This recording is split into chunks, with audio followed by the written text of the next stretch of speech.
بالله من الشيطان الرجيم. بسم الله الرحمن الرحيم.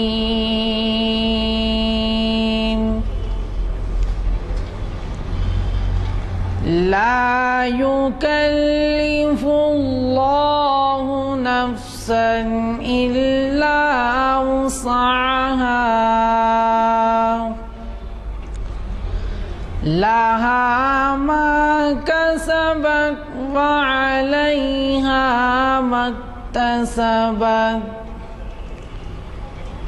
ربنا لا تؤاخذنا إن نسينا أو أخطأنا. ربنا ولا تحمل علينا إصرا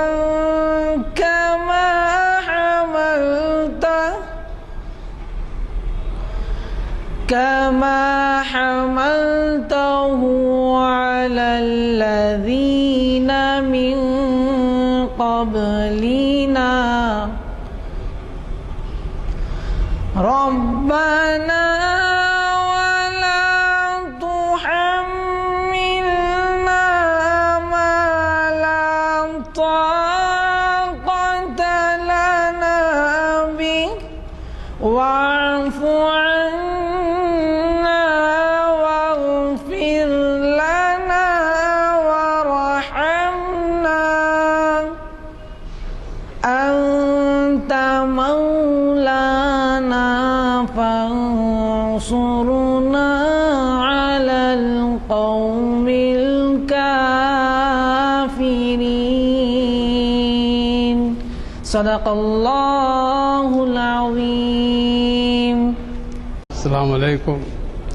میں سید حامد حسینی، سماجی کارکن، حزب خواہش جناب غلام یزدانی صاحب، کنوینر محافل مسجد عالیہ گن فاؤنڈری، اب آپ کی خدمت میں آج کے عنوان اور مقرر کا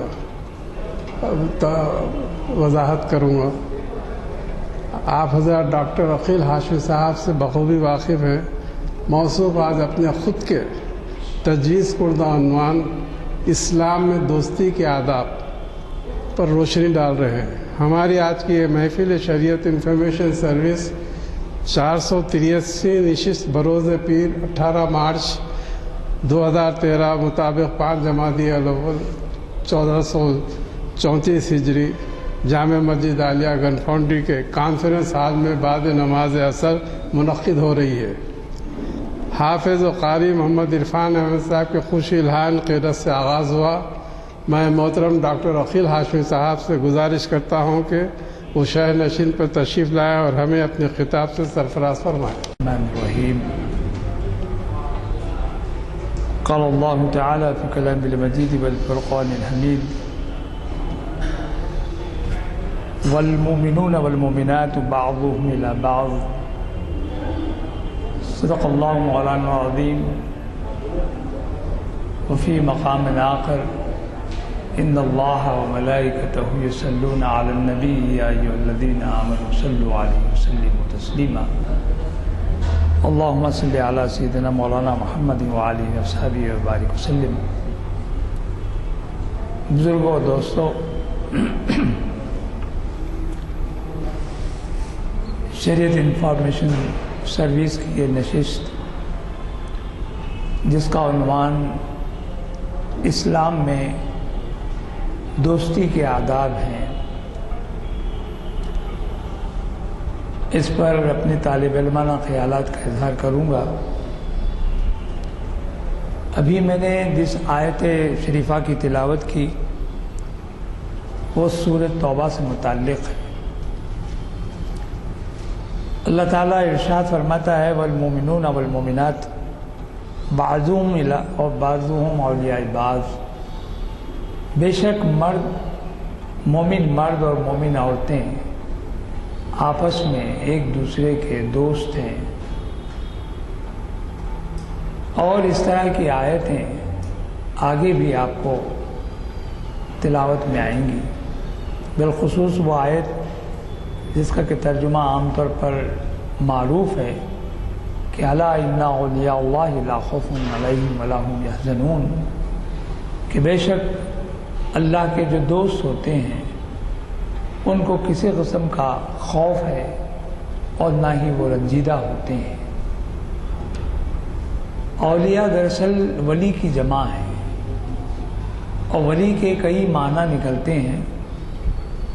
ولی کے معنی سرپرست کے ہیں، ولی کے معنی محسن اور مربی کے ہیں، ولی کے معنی مددگار کے ہیں، اور ولی کے معنی دوست کے بھی ہیں۔ ولی اللہ جب ہم کہتے ہیں تو اللہ کا دوست ہے، اور اولیاء اللہ جب ہم کہتے ہیں تو اللہ کے دوست جمع کے صیغے میں۔ پروردگار عالم کا یہ بڑا کرم ہے اور لا نہایت احسان ہے امت مسلمہ پر، اور رسول اکرم صلی اللہ علیہ وسلم پر آپ نے جو قرآن نازل فرمایا پروردگار نے، وہ ایک عظیم دستور حیات اور ایک ایسا عظیم الشان لاہی عمل ہے زندگی کا کہ اگر اس کی تلاوت اور اس پر غور و فکر کریں تو آپ کو اندازہ ہوگا کہ شاید ہی دنیا کا کوئی مسئلہ ایسا نہیں ہے کہ جس کا ذکر قرآن میں نہیں ہے۔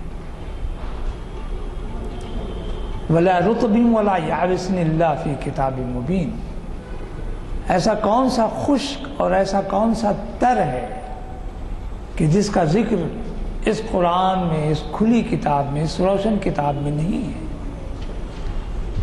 زندگی کے آداب پر غور کر کے دیکھیں تو مسلمانوں کے لیے پروردگار عالم نے ایک ایسا لاہی عمل حضور اکرم صلی اللہ علیہ وسلم کی سیرت طیبہ میں رکھا ہے کہ اگر اس کی پیروی کریں تو یقیناً دنیا میں بھی نجات ہے، آخرت میں بھی اس کے ثمرات ہیں، اور سب سے بڑا ثمر یا سب سے بڑی دولت جو حاصل ہونے والی ہے وہ پروردگار کی مغفرت ہے، اس کا دیدار ہے، اس کی شفاعت ہے۔ یہ اس وقت ممکن ہے کہ جب رسول اکرم صلی اللہ علیہ وسلم کی زندگی کو ہم اپنی زندگیوں سے مطابق بنا کر اپنی زندگی کا ایک الہی عمل مرتب کریں۔ دوستوں بزرگوں، ہر شخص اپنے نزدیک ایک پروگرام رکھتا ہے، ایک طرز زندگی رکھتا ہے، اپنے اطراف اکناف کے ماحول پر نظر رکھتا ہے، اپنے اہل خانہ پر بھی اس کی نظر ہوتی ہے، اپنی اولادوں پر بھی اس کی نظر ہوتی ہے، ان کے ساتھ کس طرح کا سلوک کرنا چاہیے، کس طرح کا عمل ان کے ساتھ گوارا اور ناگوارا کیا جانا چاہیے۔ تو یہ سب چیزیں انسانی فکر میں برابر اپنا عمل دخل کرتی رہتی ہیں، لیکن اس کو اگر رسول اکرم صلی اللہ علیہ وسلم کی حیات طیبہ سے مربوط کر دیں تو پھر اس میں دیکھیے کہ نجات ہے، پروردگار کی خوشنودی ہے، اور تو اور خود اپنی زندگی میں ایک اطمینان اور سکون ہے۔ جیسا کہ ابھی قرآن کی آیت میں نے آپ کے سامنے تلاوت کی جو آیت، اس میں پروردگار نے سورہ توبہ میں صاف طور پر کہا ہے کہ مرد مرد کے ساتھ، عورتیں عورتوں کے ساتھ ایک دوستی کا جذبہ رکھتی ہیں۔ والمؤمنون والمؤمنات بعضهم اولیاء بعض، کہ بے شک مرد مومن اور مرد مومن عورتیں آپس میں ایک دوسرے کے دوست ہیں۔ اب یہ دوستی کیسے ہوگی، کس طرح کی ہوگی، کس انداز سے زندگی کی دوستی ہوگی، تو آپ کو پتہ ہے کبھی میں نے اس طرح کی کبھی گفتگو میں ایک بات آپ سے خدمت میں عرض کیا ہوگا کہ دوستی بنانے کے لیے اس کے 3 مرحلوں سے گزرنا پڑتا ہے۔ سب سے پہلا جو مرحلہ ہماری زندگی میں آتا ہے وہ اجنبیت کا ہے، جس میں کوئی تعارف نہیں ہوتا، جس میں کوئی پہچان نہیں ہوتی، اجنبی ہوتے ہیں، ایک دوسرے سے ناواقف ہوتے ہیں۔ اجنبیت کا جو مرحلہ ہے وہ بڑا عجیب و غریب ہے۔ اس وقت تک ہمارے سامنے وہ بات صاف نہیں ہوتی کہ ہمارے سامنے جو شخص موجود ہے آخر وہ کس رجحان کا آدمی ہے، کس مقام و مرتبے کا شخص ہے، اس کی علمی قابلیت کیا ہے، اس کا اپنا طور طریق جینے کا کیا ہے، یہ ساری چیزوں سے آپ ناواقف ہوتے ہیں۔ اور وہ شخص بھی جو آپ کے سامنے ہوتا ہے وہ بھی آپ کی تمام تر صلاحیتوں سے ناواقف، یہ اجنبیت ہے۔ لیکن یہ اجنبیت اس وقت دور ہو جاتی ہے جب یہی شخص جب دوسری مرتبہ آپ کے روبرو ہوتا ہے، تو معاً اس کے سامنے جیسی وہ آئے گا تو آپ کے ذہن میں یہ بات آئے گی، ارے اس شخص کو میں نے کہیں دیکھا ہے، اور وہ منزل شناسائی کی منزل ہے۔ اجنبیت سے آپ نکل گئے، اب وہ شخص کہیں ملے، آپ کے گھر کے قریب ملے، کسی تقریب میں ملے، کسی دعوت میں، کسی جلسے میں، کسی اور جگہ ملے جہاں آپ کا گزر ہو اور وہ بھی آپ کے روبرو ہو جائے، تو وہ پہلا جو تاثر آپ کے پاس اجنبیت کا غالب تھا، ذہن پر مرتسم تھا، وہ نہیں رہے گا، بلکہ شناسائی غالب آ جائے گی اور آپ یہ سمجھیں گے میں اس کو جانتا ہوں۔ جانتا ہوں نہیں، پہچانتا ہوں۔ جاننے اور پہچاننے میں بڑا فرق ہے۔ یہ پہچان ہے، شناسائی ہے۔ تو پہلی منزل آئی وہ اجنبیت کی تھی، وہ آنن فانن غائب ہو جائے گی، لیکن شناسائی برقرار رہے گی، باقی رہے گی اس وقت تک جب تک کہ آپ اس کے قریب نہ ہو جائیں۔ اب قربت جیسے جیسے ہوگی تو آپ کو اندازہ ہوگا کہ بہت ساری چیزیں جو اس میں ہیں وہ آپ میں بھی ہیں، جس کو ہم قدر مشترک کہتے ہیں، یعنی آپ میں بھی ہے اور اس شخص میں بھی ہے۔ وہ بھی آپ کو، آپ جس چیز کو پسند کرتے ہیں شاید وہ بھی اسی چیز کو پسند کرتا ہے۔ نتیجہ یہ ہوتا ہے کہ شناسائی کی منزلوں میں دو چار اور قدم آپ آگے بڑھ جاتے ہیں۔ اب یہ دوستی کا مرحلہ ہے، تو اجنبیت سے نکلے، شناسائی میں پہنچے، شناسائی سے آگے بڑھے تو دوستی کے دائرے میں داخل ہوئے۔ اب یہ دائرہ کتنا وسیع ہوگا وہ آپ پر اور اس شخص پر منحصر ہے۔ آپ کی اپنی طبیعت، اس کی اپنی طبیعت میں جو میل ہوگا وہ نتیجہ یہ ہوگا کہ آپ قریب ترین ہوتے جائیں گے۔ اب یہ قریب ہونے کے بعد ایک ہمارے پاس بہت اچھی پکے پلو بولتے ہیں جس کو عام زبان میں، بڑے قریب ترین، ایک جان دو خالب، دو خالب یعنی دو جسم، ایک جان، روح ایک ہے لیکن جسم دو ہیں۔ ارے بھائی ایسے پکے دوست ہیں، ایسے سچے دوست ہیں کہ ان کو ہٹائیے ان کو نکالیے، ان کو ہٹائیے ان کو بلائیے۔ کبھی کبھی تو یہ ہوتا ہے کہ جب دو دوست ایک جگہ نہیں آتے تو پوچھا جاتا ہے فلاں دوست سے، بھائی آپ کے دوست کہاں ہیں؟ ایک اور اصطلاح بھی چل پڑی ہے، بہت اعلیٰ درجے کی اصطلاح ہے، اور وہ اصطلاح خود رسول اکرم صلی اللہ علیہ وسلم اور حضرت ابوبکر صدیق کی اس دوستی کے مرحلے پر سامنے آئی جس کو ہم یار غار کہتے ہیں۔ یار غار، یار کے معنی دوست ہیں، غار اس غار کا معاملہ ہے کہ جہاں حضرت ابوبکر صدیق اور رسول اکرم صلی اللہ علیہ وسلم نے آرام ہجرت کے دوران کچھ 2 دن کے لیے آپ نے وہاں قیام کیا تھا، وہ غار ثور۔ اور یہی یار غار کا جو فقرہ ہے، جو استعارہ ہے، جو رجحان ہے، یہ وہی دوستی کی طرف اشارہ کرتا ہے کہ بھئی آپ کی یار غار نہیں ہے ساتھ۔ تو معلوم ہوا کہ آپ کی دوستی قابل رشک حد تک پہنچ گئی کہ جس کا اشارہ رسول اکرم صلی اللہ علیہ وسلم کی محبتوں کے ساتھ حضرت ابوبکر صدیق کے سفر کا معاملہ یاد دلا دیتا ہے۔ تو معلوم ہوا کہ دوستی کرنا بھی بڑا دشوار ہے اور دوستی کرنا بھی آسان ہے۔ کند ہم جنس با ہم جنس پرواز، کبوتر با کبوتر باز با باز. فارسی میں کہا گیا کہ کبوتر کبوتر کے ساتھ اڑتا ہے، لیکن جب باز کے ساتھ کبوتر اڑے تو معلوم یہ ہوا کہ ایک شکار ہے اور دوسرا شکاری ہے. تو کنت ہم جنس با ہم جنس، ایک دوسرے کے ہم خیال، ہم مزاج، ہم مذاق، ہم فکر آدمی ایک دوسرے کے قریب ترین ہو جاتا ہے. اب آپ اسلام میں جو آداب ہیں شاید دوستی کے، اس پر غور کریں تو پتہ لگے گا کہ یہ دین بھی رسول اکرم صلی اللہ علیہ وسلم کی ہے. حضور اکرم صلی اللہ علیہ وسلم کی حیات طیبہ اسوہ حسنہ، پروردگار عالم نے قرآن میں صاف لفظوں میں کہہ دیا لَقَدْ كَانَ لَكُمْ فِي رَسُولِ اللَّهِ أُسْوَةٌ حَسَنَةٌ. اگر تمہارے پاس کوئی رول ماڈل اگر تمہارے کو مطلوب ہے، چاہتے ہیں کہ تمہاری زندگی میں کوئی ایسا نمونہ ہو زندگی کا کہ جس کو گزارنے کے لیے تم اس کی پیروی کرنا چاہو، تو پھر رسول اکرم صلی اللہ علیہ وسلم کی حیات طیبہ کو دیکھو. قرآن کیا ہے؟ ایک ناظرہ ہے، کتاب، نظری علم ہے، لیکن اس نظری علم کی بنیاد بنتی ہے عملی علم کی طرف.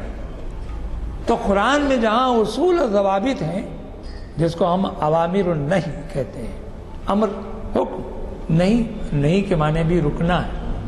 میں قرآن میں دیکھی کوئی خاص باتیں ہیں، بہت ساری خاص باتیں ہیں. جیسے حضرت امام غزالی نے فرمایا کہ 50,000 علوم سے زیادہ علوم قرآن میں موجود ہیں. اللہ اکبر. اس میں یہ معلوم ہوگا کہ آپ سرکار دو عالم صلی اللہ علیہ وسلم کو رول ماڈل بنانا ہے تو آخر کس انداز سے دیکھا جائے. اب درون خانہ آئیے تو مختلف حیثیتیں موجود ہیں. درون خانہ سے باہر آئیے، میدان جنگ میں ہوں کہ مجلس میں ہوں، ہر جگہ آپ کا ایک مقام و مرتبہ اس قدر اونچا، اس قدر اعلیٰ ہے کہ اس کی مثال صرف قرآن ہی دے سکتا ہے اور کوئی مثال نہیں دی جا سکتی.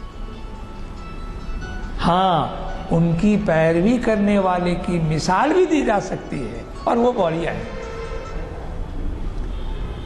یہاں میں آپ کی خدمت میں معاشرتی آداب سے متعلق زیادہ گفتگو اس لیے نہیں کروں گا کہ ہماری اپنی زندگیاں ہر شخص کے اپنے اپنے حساب سے چل رہی ہیں. اللہ ماشاء اللہ ہم میں بہت کم ایسے لوگ ہیں جو اولیاء اللہ کی شان میں مکمل اترتے نظر آتے ہیں، ورنہ بے عیب خدا کی ذات ہے، کہیں نہ کہیں نقص و خرابی تو موجود ہے ہی. ہم سوچتے ہم بظاہر کسی کے روبرو ہوتے ہیں، لیکن ذہنی طور پر کہیں اور بھی ہوتے ہیں. تو یہاں بھی معاملہ ایسا ہی ہے کہ ہم جب دوستی کرتے ہیں تو ہمارے دوستی کے جو ڈائمنشنز ہیں، ہمارے جو حدود ہیں، وہ بڑے عجیب و غریب ہیں. آج کل تو خصوصاً دوستی کا معاملہ یہ ہو گیا ہے، معیار کو دیکھا جا رہا ہے. معیار کس کا؟ دولت کا. معیار کس کا؟ کردار کا. معیار کس کا؟ مذاق اور دلچسپیوں کا. نہیں، اگر معیار بنانا ہے تو رسول اکرم صلی اللہ علیہ وسلم کی حیات طیبہ کو معیار بنائیے. حضور اکرم صلی اللہ علیہ وسلم نے فرمایا، دولت مند شخص وہ نہیں ہے جس کے پاس بے پناہ دولت ہے، ہر طرح کی آسائش ہے، ہر طرح کا آرام ہے، کوئی فکر اس کے دامنگیر اس کے پاس نہیں ہے. وہ مفلس ہے اس کے آگے، اس شخص کے آگے جو دوست رکھتا ہے اور اچھا دوست رکھتا ہے. وہ دولت مند مفلس ہے اس شخص کے آگے جو مفلس بظاہر ہے لیکن ایک اچھا دوست رکھتا ہے. وہ بہت دولت مند ہے، اور یہ دولت مند ہوتے ہوئے بھی مفلس ہے کہ اس کا کوئی اچھا دوست نہیں. تو معلوم یہ ہوا کہ اسباب و علل پر دوستی کا معیار نہیں ہے، کردار پر معیار ہے اور دین پر معیار ہے. رسول اکرم صلی اللہ علیہ وسلم نے ایک مقام پر فرمایا کہ قسم ہے اس ذات کہ جس کے قبضے میں میری جان ہے، بہتر تم میں بہتر مومن وہ شخص ہے جو دوسرے مومن کے لیے اپنی ہی طرح سوچے اور اپنی ہی فکر کے بارے میں سوچے، جو اس کو پسند ہے تو اس مومن کے لیے بھی وہ پسند کرے تو یقیناً وہ مومن ہے۔ یہ ارشاد عالی، یہ معاشرتی نظام، یہ ہماری دوستیوں کا انداز ذرا غور کرنے کی بات ہے کہ کہاں ہیں ہم لوگ۔ ہمارے دور کے ایک اچھے شاعر جن کا گزشتہ دنوں میں انتقال ہوا، پاکستان کے شاعر ہیں، آپ نے نام سنا ہوگا، احمد فراز نام ہے ان کا ایک بہت مشہور شعر ہے۔ انہوں نے صاحب کہا کہ تم تکلف کو تو اخلاص سمجھتے ہو فراز، تم تکلف کو تو اخلاص سمجھتے ہو فراز، دوست ہوتا نہیں ہر ہاتھ ملانے والا۔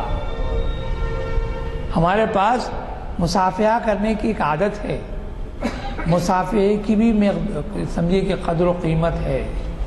مصافحہ کرنا آسان نہیں ہے، مصافحہ کرنا آسان بھی ہے، آسان نہیں ہے۔ مصافحہ محبت کی علامت ہے، اور یہی مصافحہ دشمنوں سے بھی مصافحہ کیا جاتا ہے، لیکن اس مصافحے میں فرق ہو جاتا ہے۔ اب اندازہ کیجیے، تو جس کو ہم تکلف کے ساتھ، دیکھیے دوستی میں کہا جائے کہ تصنع نہ ہو، بناوٹ نہ ہو۔ جب آپ دوستی کے ساتھ کسی کے آگے بڑھتے ہیں تو اس کو یہ محسوس نہ ہونے دے کہ وہ تکلف سے مل رہا ہے، تو ایک ذہنی تحفظ اس کے درمیان نہ آ جائے، اس کو ہم انگریزی میں کہتے ہیں ریزرویشن۔ ذہنی ایک تفاوت، دوری ہوتی ہے۔ آپ نے محسوس کیا ہوگا کہ معاشرت میں دیکھیے لوگ ہاتھ بھی ملاتے ہیں تو ان سب سے ہاتھ ملا لیتے ہیں، پورا ہاتھ نہیں ملاتے، عجیب عجیب تماشے ہیں۔ یہ دراصل کیا ہے؟ وہ ان کے ذہن کی عکاسی ہے، ان کے قلب کا پرتو ہے، ان کے دین کی کیفیت کا اندازہ کیا جا سکتا ہے کہ وہ کس حد تک آپ کے دوست ہیں اور کس حد تک آپ کے دوست نہیں ہیں۔ میں دشمن کا لفظ استعمال نہیں کر رہا ہوں، اس لیے کہ دوستی کے جو معیارات مقرر کیے گئے ہیں وہ اللہ اور اللہ کے رسول کی زندگیوں، اللہ کے احکام اور رسول کی زندگیوں کا عملی مظاہر۔ رسول اکرم صلی اللہ علیہ وسلم نے کہ دوست وہ ہوتا ہے جو بھائی چارگی میں، ہمدردی میں، خلوص میں، آپسی مراعات میں، تعلقات میں، رواداری میں، انکساری عاجزی میں، فروتنی میں اور حوصلہ مندی میں، اصلاح میں، فلاح میں، ہر قدم پر آپ کا دوست ثابت ہو۔ یہاں تو یہ ہو رہا ہے کہ ہم اپنے نزدیک جہاں ہمیں فائدہ اپنا نظر آتا ہے وہاں دوستی کے قدم آگے بڑھتے ہیں، اور جہاں ہم کو فائدہ نظر نہیں آتا ہم اس سے اجتناب کرتے ہیں، روح گردانی کرتے ہیں، منافرت پیدا ہو جاتی ہے، منحراف کر دیتے ہیں، اس کی صورت سے بھی ناآشنا ہونے کی کوشش کرتے ہیں۔ اور تم ہی بتاؤ یہ انداز گفتگو کیا ہے جو کہا گیا؟ تو یہ دوستی کا انداز نہیں ہے۔ دوستی تو وہ ہے جو اہل اسلام کیا کرتے تھے۔ رسول اکرم صلی اللہ علیہ وسلم حضرت عبد الرحمن صحابی رسول فرماتے ہیں کہ جب کبھی میں رسول اکرم صلی اللہ علیہ وسلم کی مجلس میں پہنچتا تو حضور مجھ سے اتنی قریب اور اتنی توجہ کے ساتھ متوجہ ہو کر گفتگو میری سنتے یا کرتے، مجھے یہ محسوس ہونے لگتا کہ شاید میرے اپنے قبیلے کا سب سے اعلیٰ ترین انسان ہوں اور میرے رسول میرے سے گفتگو کر رہے ہیں۔ یہ احساس حضرت عبد الرحمن کا نہیں بلکہ ہر صحابی کا ہے کہ رسول اکرم صلی اللہ علیہ وسلم جب کسی سے بات کرتے تو پوری توجہ اور انعماق کے ساتھ کرتے تھے۔ آج ہمارے درمیان کیا ہے بہت سے معاملہ کہ جب ہم یہ دیکھتے ہیں کہ کوئی کمتر درجے کا شخص ہمارے درمیان ہے تو ہم یہ چاہتے ہیں کہ اس کی گفتگو کو انسنی کر دیں، توجہ تو بہت دور کی بات ہے۔ ہمدردی کا تو احساس ہی نظر نہیں آتا. تو بتائیے کہ کیا یہ دوستی کا طریقہ ہے؟ نہیں. ضرورت کیا ہے کہ دوستی کے معیار کو بنانے کے لیے رسول اکرم صلی اللہ علیہ وسلم کی حیات کو دیکھیں کہ وہ کس طرح دوست بناتے تھے. رسول اللہ صلی اللہ علیہ وسلم کا عالم یہ تھا. دیکھیے معاشرت کا معاملہ ہے اور یہ ایک معاشرتی نظام ہے دوستی کرنا. ہم جس معاشرے میں رہتے ہیں وہاں اقسام قسم کے لوگ موجود ہیں. کئی مذاہب کے لوگ بھی ہمارے درمیان ہیں. کئی تو ایسے ہیں جو خدا پر ہی یقین نہیں رکھتے، ان سے بھی ہمارا سابقہ پڑتا ہے. اب ان سے ہم دوستی کا کیا مقام پیدا کریں، کس طرح دوستی کریں؟ ایسے موقع پر ہم اپنے کردار کو نمایاں کریں. یہ بتائیں کہ مسلمان کس طرح دوستی کے لیے آگے بڑھتا ہے، تاکہ یہ کہا جاتا ہے، رسول اکرم صلی اللہ علیہ وسلم نے کہا کہ جب تم کسی کے سامنے روبرو ہو اور دوستی کرنے کے خواہاں ہو، طلبگار ہو، خواہش مند ہو، تو اس بات کی کوشش کرو کہ تمہارے چہرے سے، تمہاری گفتگو سے، تمہاری نشست و برخاست سے اس بات کا احساس نہ ہو کہ تم اپنے آپ کو بڑا اونچا، اعلیٰ، عرفہ اور قابل ترین شخص نہ سمجھے جا رہے ہو، بلکہ فروتنی، عاجزی، انکساری، بلکہ زمینی انداز سے اپنے آپ کو پکوے بچھا دینا جسے کہتے ہیں، اس انداز سے ملو. بظاہر ایسا مانتا بڑا کمزور معلوم ہو رہا ہے، لیکن یہ کمزوری دراصل آپ کی اعلیٰ درجے کی علامت ہے. رسول اکرم صلی اللہ علیہ وسلم جب کبھی محفل میں تشریف لاتے تو اونچے مقام پر تشریف نہیں رکھتے تھے اور ہمیشہ صحابہ اکرام کے درمیان جا کر بیٹھ جاتے. آج ہمارے پاس اس کا یکسر معاملہ خلاف چلتا ہے. ہم چاہتے ہیں کہ ہم کو اونچے سے اونچے مقام پر بٹھایا جائے. توقیر و عزت میں ظاہر ہی صحیح، نمو نمائش کے لیے ہی صحیح، لیکن ہم چاہتے ہیں، ہمارے دل میں یہ خواہش ہوتی ہے کہ یہ شخص میری توقیر کرے، آگے بڑھے اور مجھے اپنا اعلیٰ درجہ کا، اپنے درمیان اعلیٰ درجے کا شخص سمجھے. رسول اکرم صلی اللہ علیہ وسلم کا عمل اس کے بالکل برعکس تھا. آپ محفل میں جب تشریف لاتے، جہاں جگہ ملتی وہاں تشریف فرما ہوتے اور جو کام ہوتا اس میں ہاتھ بٹھاتے. آپ کو شاید یاد دلاؤں کہ مسجد نبوی کی تعمیر ہو رہی ہے. مسجد نبوی کی تعمیر ہو رہی ہے، وہ اولین تعمیر جو رسول اکرم صلی اللہ علیہ وسلم نے صحابہ کے ساتھ مل کر تعمیر فرمائی تھی. اس میں مٹی اور اینٹ اور پتھر کے جو ہے جوڑ بندیاں ہو رہی تھی. رسول اکرم صلی اللہ علیہ وسلم بنفس نفیس پتھر اٹھائے چلے آ رہے ہیں. صحابہ اکرام فرماتے ہیں یا رسول اللہ اس کی حاجت نہیں، آپ تشریف رکھیں، ہم لوگ کافی ہیں اور تعمیر ہوگی. آپ نے کہا کہ میں بیٹھنے کے لیے نہیں، میں بھی تمہارا ہاتھ بٹاؤں گا. اور تو اور جب صحابہ اکرام تعمیر کے دوران نغمات پڑھتے ہیں، شعر پڑھتے ہیں، تو رسول اکرم بھی ان کی آواز میں آواز ملاتے ہیں تاکہ وہ حوصلہ آ جائے، لوگوں میں کام کرنے کا ایک جذبہ پیدا ہو جائے. کوئی اور سردار یا کوئی اور دیگر اقوام کے اگر سرداروں کی زندگیوں پر غور کریں تو پتہ لگے گا کہ رسول اکرم صلی اللہ علیہ وسلم کی حیات تو ساری کائنات کے لیے ایک مثال بن کر پیش کی گئی تھی. وہ بھلا اوروں کی طرح کہاں ہو سکتے تھے؟ تو یہ آداب معاشرت ہے. یہ اب اس کو ذرا سا فکر کے ساتھ اپنی زندگیوں میں آپ ٹٹول کر دیکھ لیں کہ ہم دوستی کے کن معیارات پر اپنے آپ کو ڈھال رہے ہیں.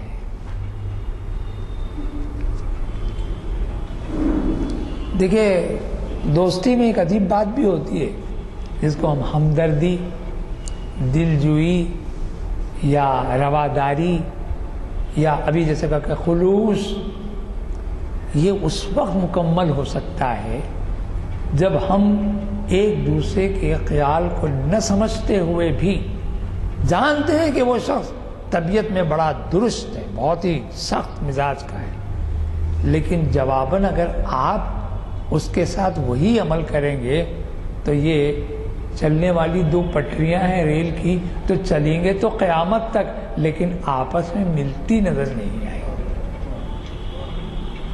یہ وہ دوستی ہے جو چلے گی، پیرل چلے گی، لیکن اس پیرلزم میں کمال کی بات کچھ نہیں ہوگی۔ تو دوستی دلجوئی کیسے بڑھے گی؟ تو معلوم ہوا کہ سرکار دو عالم صلی اللہ علیہ وسلم نے فرمایا کہ تم آپس میں تحفے تحائف دیا کرو، یہ ایک عادت بنایا کرو کہ پاس پڑوسی کے پاس بھی محبت کے ساتھ، ضرورت کے ساتھ نہیں بلکہ محبتوں کے ساتھ اپنی طرف سے تحفے ضرور بھیجایا کرو، تاکہ اس کو اس بات کا احساس ہو جائے کہ غربت کی وجہ سے یہ تحفہ نہیں آ رہا ہے بلکہ اخلاص کی بنیاد پر تحفہ آ رہا ہے۔ یہ احساس چنانچہ رسول اکرم صلی اللہ علیہ وسلم سب سے پسندیدہ جو تحفہ فرماتے تھے وہ خوشبو کا تحفہ تھا۔ حضور کو خوشبو پسند تھی، آپ چاہتے تھے کہ جب کبھی آپ کسی کو تحفے تحائف کے طور پر کچھ چیزیں فراہم کریں تو اس میں خوشبو ضرور شامل ہوتی تھی۔ آج ہمارے پاس یہ سسٹم ختم ہو گیا، بلکہ آج ہمارے پاس تفاخر بتانے کے لیے، اپنی یعنی سمجھے کہ بڑائی بتانے کے لیے، اپنے آپ کو اونچا اور حاوی کرنے کے لیے تحفے میں اہم چیزیں بھجا کر مقابل یا روبرو یا پڑوس یا عزیز یا دوست کو مرغوب کیا جا رہا ہے، متاثر کیا جا رہا ہے، کہیں ایسا نہ ہو کہ وہ متاثر ہو کر آپ کے زیر نگر آ جائے۔ عجیب بات ہے۔ تو ضرورت کیا ہے کہ آج جہاں اخلاص ہو وہاں اس کا مظاہرہ بھی ہو۔ اور اس کے اندر ایک عجیب بات بھی ہے، دیکھیے دوستی کے لیے یہ لازم ہے کہ کسی بھی دوست کی ذاتیات میں دخل نہ دیں۔ آپ تو دوست کہہ رہے ہیں، دشمن کے بارے میں بھی یہ کہا گیا کہ اگر دوست کے بارے میں تو خیر الگ بات ہے، دشمن کے بارے میں بھی یہ کہا گیا ہے کہ اس کے بارے میں برا مت سوچو تا وقت کہ وہ مقابلے کے لیے آپ کے سامنے نہ آ جائے۔ چنانچہ اسلام میں جو جنگ کا نظام ہے وہ سارے کا سارا دفاعی نظام ہے، حملہ آوری کا نظام نہیں ہے۔ اسلام نے جہاں کہیں بھی اپنے آپ کو دفاع کے طور پیش کیا وہی سب سے بڑی اہم چیز ہے۔ تو یہاں یہ بتا رہا ہوں، اور دوست کے بارے میں کریدنا، اس کی خامیاں، اس کے عیوب، اس کے نقائص، اس کی کمیاں اور اس کے خاندان کے عیوب کو تلاش کر کر کے بیان کرنا نہایت ہی گناہ عظیم کہا گیا۔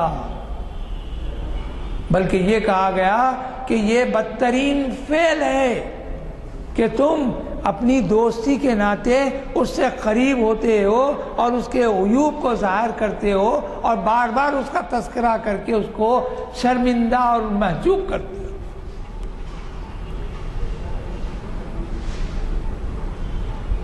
رسول اکرم صلی اللہ علیہ وسلم کی حیات طیبہ، آپ نے فرمایا دوستوں کی مثال یا اچھے دوستوں کی مثال دیتے ہوئے فرمایا دوستی جو ہے دو چیزوں سے متعلق ہو جاتی ہے۔ ایک مشک جسے کہتے ہیں، مشک جسے عام طور پہ کہتے ہیں، جس سے خوشبو آتی ہے، وہ لفظ مشک ہے، عام طور پہ مشک کہتے ہیں لوگ۔ اور اس کا دوسرا پہلو لوہار کا ہے۔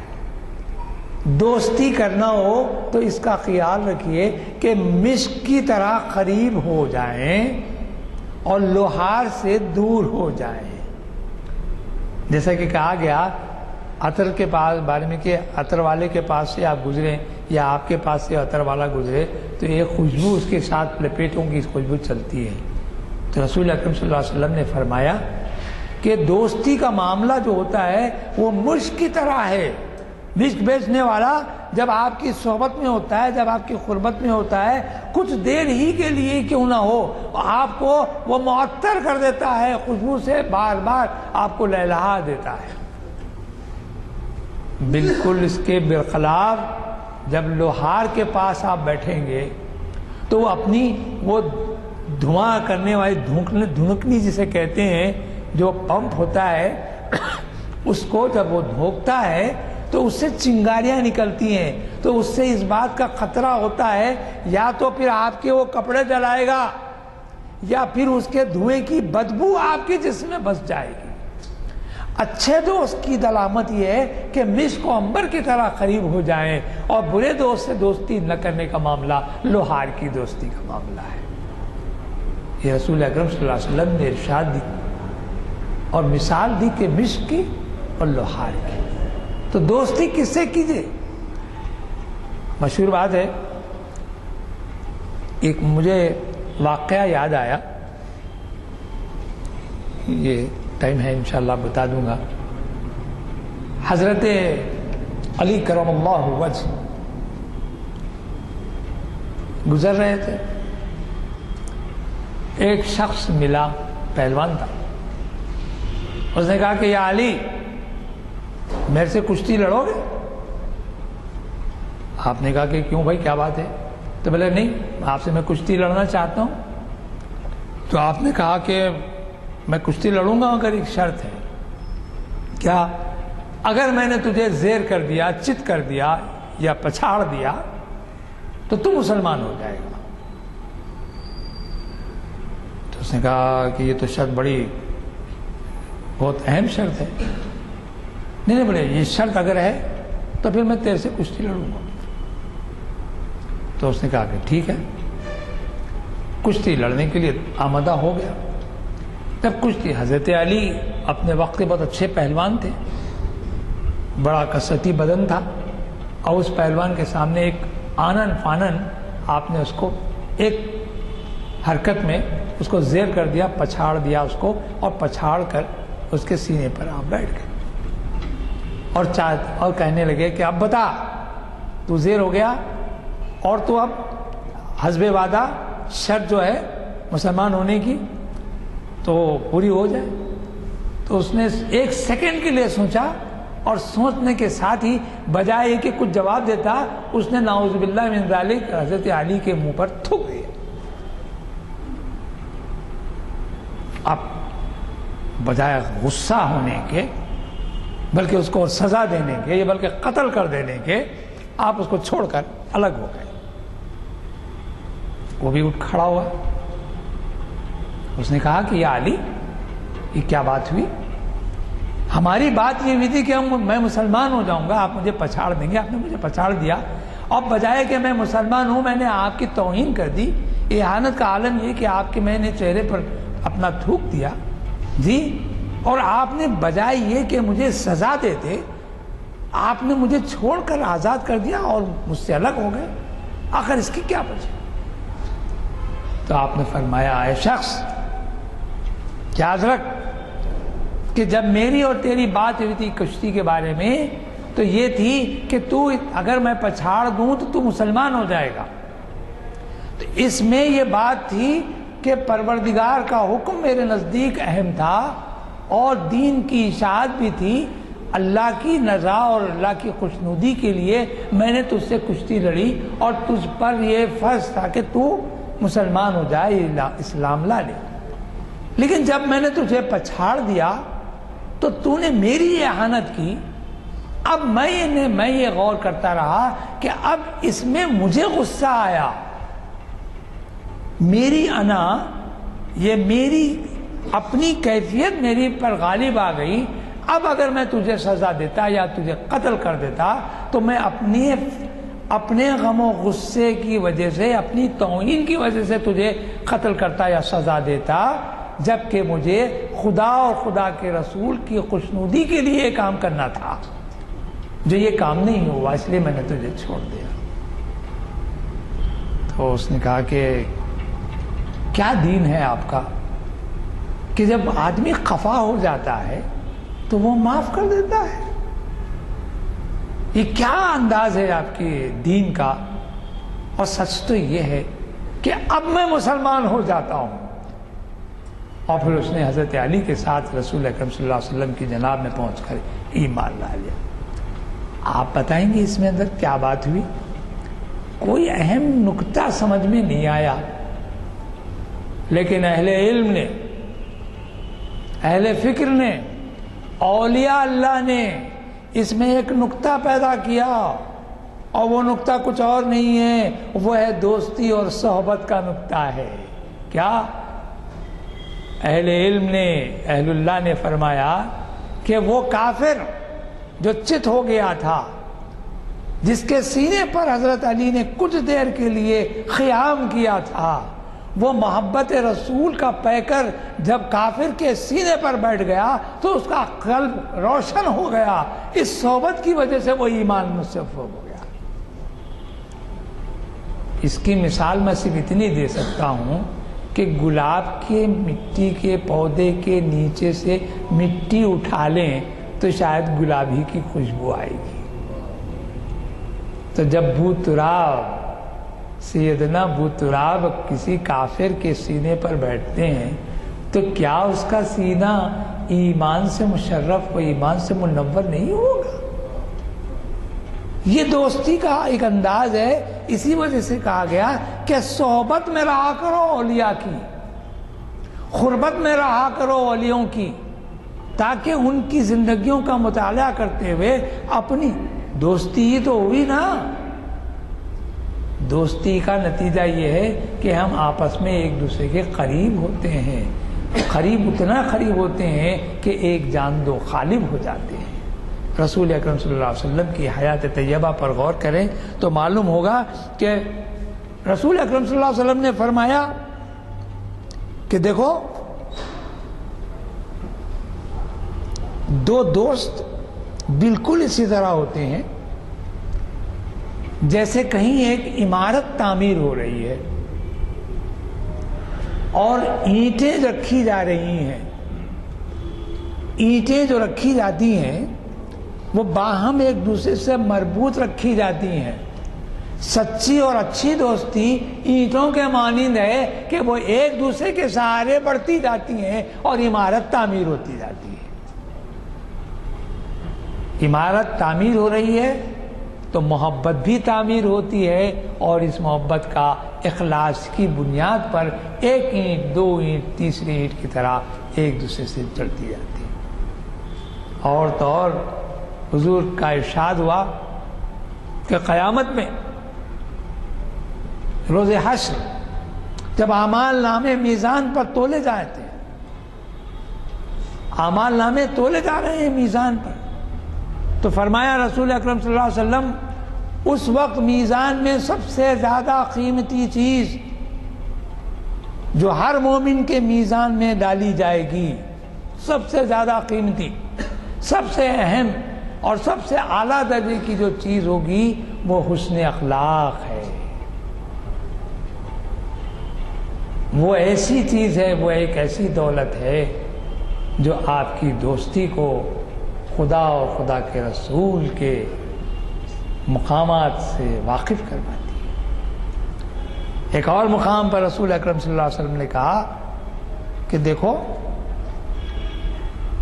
تمہارے درمیان جو دو دوست ہوتے ہیں وہ بڑے اعلیٰ درجے کے ہوتے ہیں، ان کے اندر اگر اخلاص کی بنیاد پر، جیسا کہ ابتدا میں نے کہا کہ خدا کی خوشنودی کے لیے دوستی ہو، رسول کی خوشنودی کے لیے دوستی ہو، تو اس سے بہتر کوئی دوستی نہیں۔ اور تمہاری دشمنی بھی اگر ہو رہی ہے تو خدا اور رسول ہی کے اس احکام کی پابندی اور روشنی میں ہو۔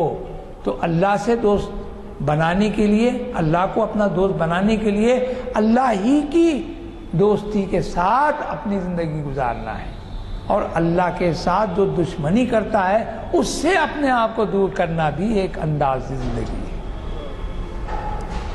ایک مقام پر رسول اکرم صلی اللہ علیہ وسلم نے صاف لفظ میں کہا کہ ایک قیامت میں کچھ لوگ ایسے آئیں گے پروردگار کے حضور سامنے، ایسے لائے جائیں گے، ان کو حکم ہوگا کہ ان کو اعلیٰ سے اعلیٰ مقام پر فائز کیا جائے، ان کو اعلیٰ مرتبہ مقام دیے جائیں، جبکہ وہ نہ شہید ہوں گے اور نہ نبی ہوں گے، بلکہ وہ قابل رشک ہوں گے۔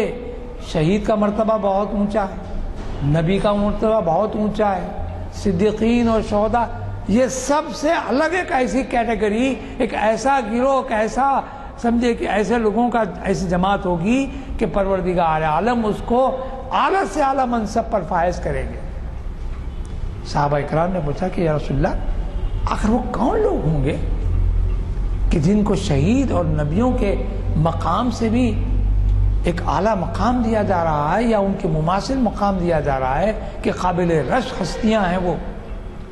تو آپ نے فرمایا وہ شخص جو آپس میں خدا کے خوشنودی کے لیے اور رسول کی خوشنودی کے لیے دوستی کرتا ہے اور اپنے حسن اخلاق کو اس طرح پیش کرتا ہے کہ اس میں انکساری ہے، عاجزی ہے، فروتنی ہے، مروت ہے، محبت ہے، اخلاص ہے، رواداری ہے، آپس میں پڑوس میں صلہ رحمی کا بھی معاملہ الگ ہے۔ آج کل ہمارے پاس صلہ رحمی کا تو تصور ہی ختم ہو گیا۔ صلہ رحمی کیا چیز ہے پتہ نہیں لوگوں کو، یہ صلہ رحمی ہے کیا؟ صلہ رحمی کا معاملہ صرف اتنا بتا دیتا ہوں، ایسا تعلق کہ جس سے کہ ایک رحم کے جذبات آپ کے دل میں، قلب میں اور دعاؤں کے انداز سے آپ کے الفاظ زبان سے ادا ہوں۔ حضرت عثمان غنی رضی اللہ تعالی عنہ جی، جن کی سخاوت کے لیے غیر معمولی واقعات ہیں، رسول اکرم صلی اللہ علیہ وسلم نے فرمایا ایک غزوے سے واپسی میں آپ نے فرمایا کہ اس وقت امت کو یا صحابہ کرام کو پانی کی بڑی تنگی ہے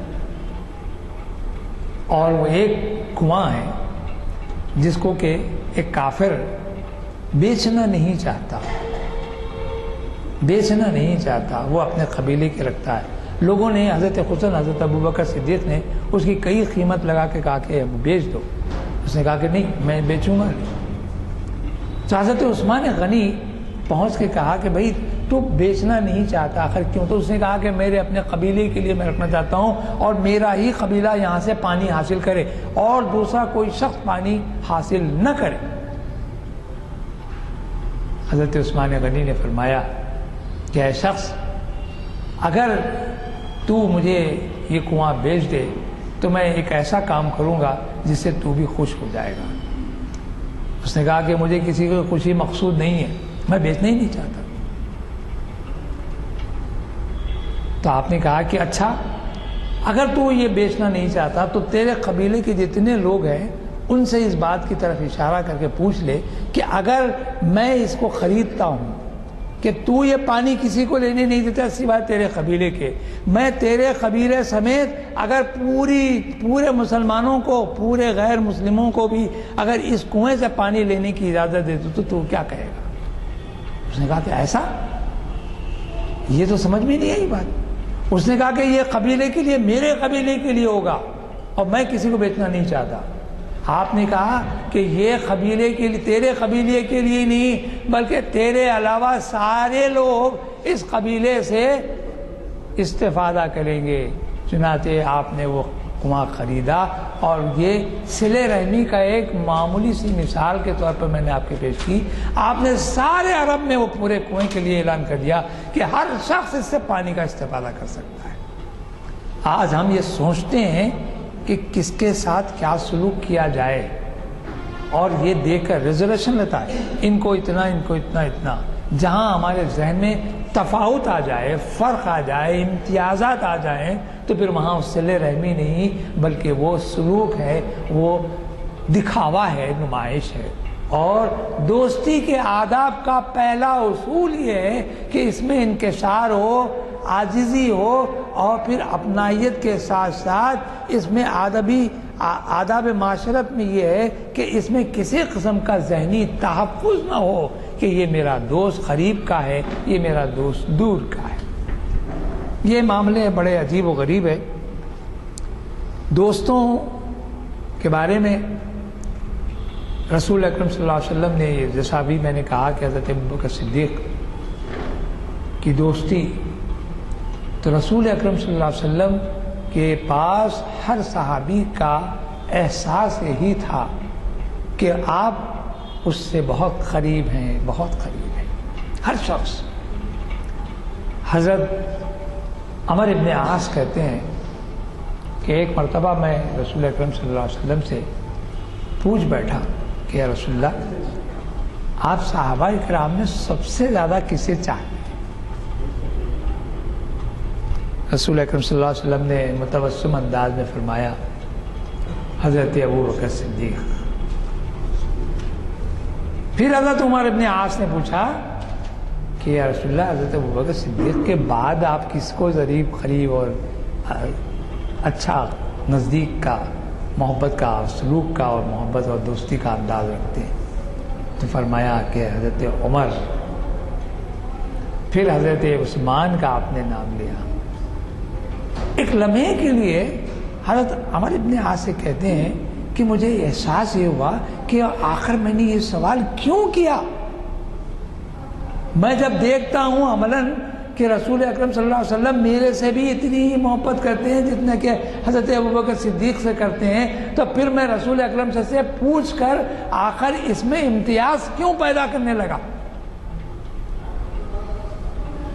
تو معلوم ہوا کہ رسول اکرم صلی اللہ علیہ وسلم کی حیات طیبہ ہمارے لیے ایک مشعل راہ ہے، مشعل نور ہے۔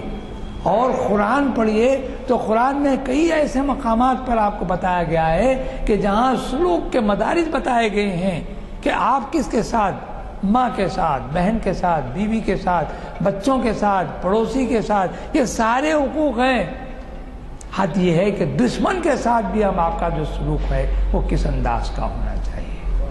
میں نے ایک جو آپ کے سامنے مثال دی، رسول اکرم صلی اللہ علیہ وسلم کے ساتھ بھی یہی ہوا کہ وہ ایک شخص آیا اور تلوار سے آپ سے مقابلہ کیا، تو آپ نے کہا کہ مقابلے میں آپ کے ہاتھ سے جب تلوار چھوٹی تو کہنے لگا کہ بتاؤ محمد، اب آپ کو کون بچائے گا؟ تو رسول اکرم صلی اللہ علیہ وسلم نے نہایت ہی ایک ایسی گرجدار اور ایک ایسی عظیم آواز میں اللہ اکبر کا جب نعرہ لگایا تو اس کی ہیبت سے اس شخص کے ہاتھ سے تلوار چھوٹ گئی۔ جب اس کے ہاتھ سے تلوار چھوٹ گئی تو رسول اکرم صلی اللہ علیہ وسلم نے فوری وہ تلوار اٹھا لی اور اب اس کے پاس اس کے سینے پر رکھتے ہوئے فرمایا کہ اب تو بتا کہ تجھے کون بتا سکتا ہے میری اس تلوار سے؟ تو وہ لاجواب تھا۔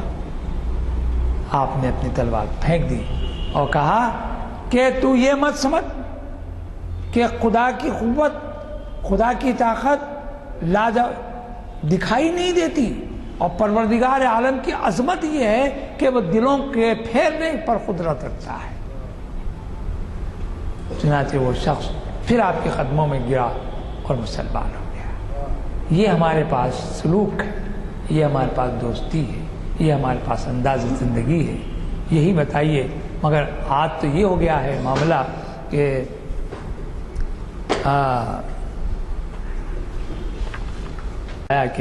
دوستی اب گلے ملنے کا ہار نہیں، دوستی اب گلے ملنے کا ہار نہیں، ہار گلے کے جو ملتے ہیں، اور تار ٹوٹا بکھر گئے دانے، جیسے کہ تار ہوتا ہے بکھر، تسبیح ٹوٹ گئی۔ لیکن حال ہی میں بڑا اچھا شعر کا ہے، بڑھاؤ نہ آپس میں ملت زیادہ، مبادہ کے ہو جائے نفرت۔ تو معلوم یہ ہوا کہ ہمارے پاس دوستی کے معیارات کو قائم و باقی رکھنا ہو تو پھر رسول اکرم صلی اللہ علیہ وسلم کی حیات طیبہ کا مطالعہ اور اپنی زندگیوں میں اس کو کہاں تک ہم عمل پیرا اس پر ہو سکتے ہیں، اسی کی کوشش کرنا چاہیے۔ اور اسے کئی واقعات ہیں، لیکن سچ بات یہ ہے کہ اچھا دوست، سچا دوست، دیندار دوست سب سے اعلیٰ الفا ہوتا ہے۔ وصلی اللہ تعالیٰ۔ محروم رہا تھوڑے کچھ عرصے کے لیے، مگر جو کچھ بھی سنا بہت ہی سبق آموز۔ میں ایک دو تین اعلانات کے لیے بیٹھا ہوں۔ ہمارے ہاں ایک حمایت المخی صدیقی صاحب ہوا کرتے تھے، جو کئی مرتبہ انہوں نے یہاں پہ مخاطب کیا ہے، تاریخ اسلام کو بھی مخاطب کیا ہے، شرعی انفارمیشن کو بھی۔ انہوں نے ایک کتاب کی تصنیف کی ہے جو ہے تو شاید 200 روپے کی، لیکن 120 روپے میں دی جا رہی ہے۔ بہرحال 200 کی ہے کیا ہے، 120 روپے میں دی جا رہی ہے رعایتی عنوان سے۔ وہ 10 کتابیں بھیجے تھے، 7 کتابیں چلی گئی ہیں، 3 کتابیں رہ گئی ہیں۔ اگر آپ عنوان، یہ 200 کی ہے، 200 میں 120 پہ ہے، تو تو یہ ہمت افزائی ہوگی. جماعت اسلامی میری یادیں یہ عنوان سے ہے. بہت دلچسپ کتاب ہے, ضرور لیتے جائیے.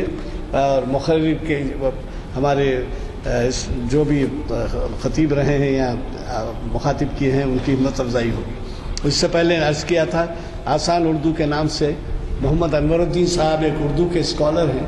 انہوں نے بہت ہی اچھی کتاب تصنیف کی ہے, اور یہ کتاب بھی جو ہے 80 روپے کچھ ہے, لیکن یہ 60 روپے میں دی جا رہی ہے. 90 کی ہے, 100 کی ہے, صرف 60 روپے میں دی جا رہی ہے. اگر آپ اس کو تحفتاً بھی کسی کے گھر میں پہنچائیں تو بہت بڑا کام ہوگا. اور چھوٹے بچوں کے لیے خصوصاً ہر گھر میں آج اردو پڑھنے والے نہیں ہیں, یہ پڑھیں تو سیکھیں گے. 3 کتابیں رہی ہیں, 3 کتابیں لے کے تحفتاً بھی دے سکتے ہیں آپ کسی. جزاک اللہ. میں صرف اس گزارش کے ساتھ کہ آئندہ ہمارا چہارشنبے کا جو اقبال شناسی کا عنوان ہے, اقبال چند عاشقان رسول کے حضور. اب اقبال کو خود آپ تسلیم کرتے ہیں کہ رسول کے عاشق تھے, رسول اللہ صلی اللہ علیہ وسلم کے.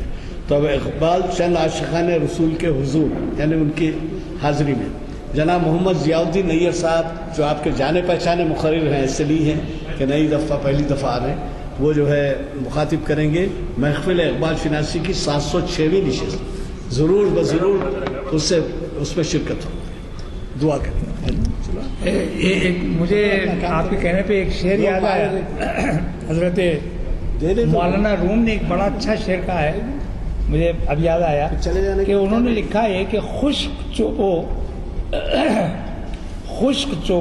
خشک تارو خشک پوست از کجا عید این آواز دوست. انہوں نے کہا ہے کہ خشک لکڑی, سوکھی لکڑی, سوکھا چمڑا اور چوب مارنے کا جو ڈنڈا ہوتا ہے وہ بھی خشک ہے. لیکن جب نقارے پر جب چمڑا جو خشک ہوتا ہے وہ لکڑی پہ ممڈا ہوتا ہے, تو وہ مڑے ہوئے چمڑے پر لکڑی سے جب مارا جاتا ہے تو آواز آتی ہے. تو انہوں نے کہا یہ کہ خشک چوبو, خشک لکڑی, خشک تارو اور خشک پوست, یہ تینوں چیزیں خشک ہیں, لیکن از کجا آیت این آواز دوست, یہ آخر یہ دوست کی جو آواز آ رہی ہے وہ کہاں سے آ رہی ہے.